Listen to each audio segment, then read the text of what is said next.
join me in this exercise for a moment. This is a movie exercise, but I'm adopting it for tonight, okay? So you see people in movies that they're always like, doing that thing. So this, for the moment, we're gonna play the game. You can do it either this way or this way. This is your frame, okay? This is your frame, and we're all walking around with frames. And what I want you to notice as you're framing things, that there's stuff within the frame, and then just notice how much stuff there is around the frame, outside of the frame. So even if you frame, you close an eye and you kind of look and it's like, oh, okay, cool, yeah, And so we're doing this and we're going through life and there's these frames. But look for a moment, stand back and look outside of the frame. So the frame tells you what's inside, but everything you're missing is everything that's outside of that frame, right? So the frame, we're all walking around with these kinds of frames. They're perspectives, they're ideas, they're like, here's one.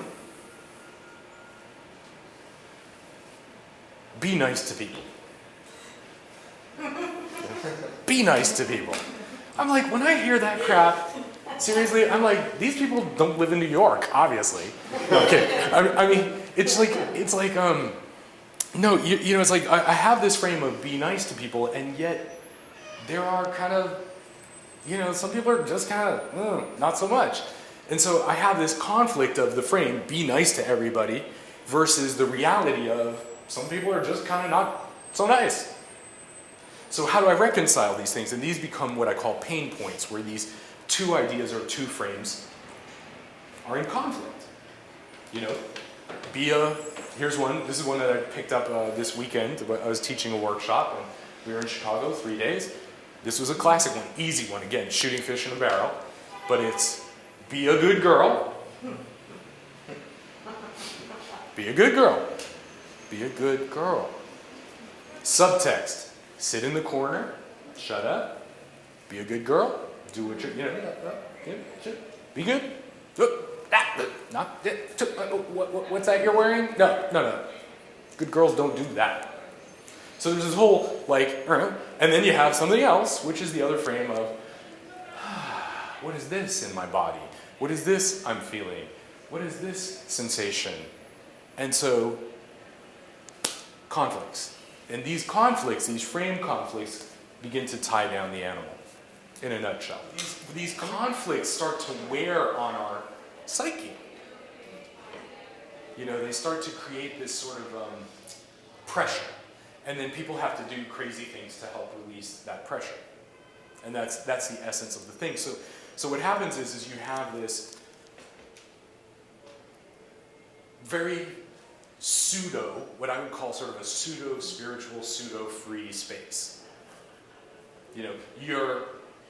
Because you're whatever your path is, I'm a whatever, fill in the blank. Because I'm that and I have it figured out, I'm a polite, spiritual person, yeah.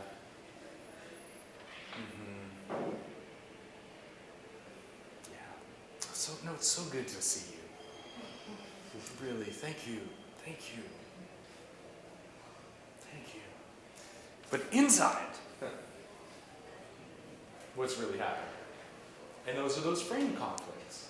So part of what opening to the animal, if you will, is really what I'm saying is like, let's kind of start dealing with life more the way it is. Let's start having some useful conversations and meditations and begin to adjust these myths, because so many of the things that we've been living under the sort of the reign of terror of lots of spiritual mythologies is they're just old. They're just kind of old and outdated, and so people take that, they go, well, this is people have been talking about this for 10,000 years, so it must be right.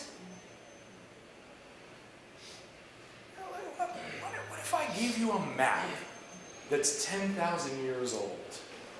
And I said, take this map and go forth. Or better yet, how about some 1,000-year-old plumbing? That'd be good. I'm sure that stuff's working really well. But yet we're just like, oh, well, it's written, so we'll just take that. And the older it is, the better. Not realizing that all of these things come from different people, different places, different time. And we keep trying to apply them to here and now.